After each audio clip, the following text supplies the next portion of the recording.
Welcome back to another technical deep dive here in the debug zone.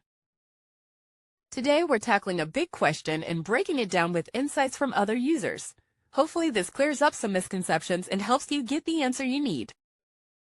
So buckle up, stay a little curious, and let's jump right in.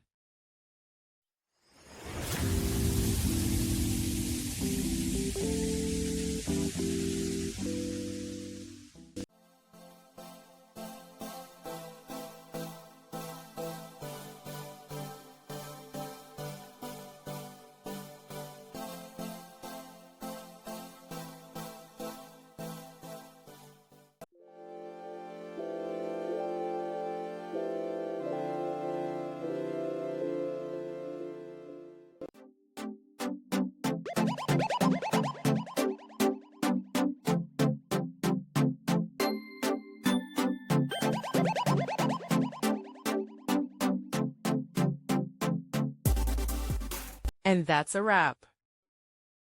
I hope you found the answer you were looking for. If you did, take a second to hit that subscribe button. It really helps out. And let me know in the comments which solution worked best for you. See you next time in the debug zone.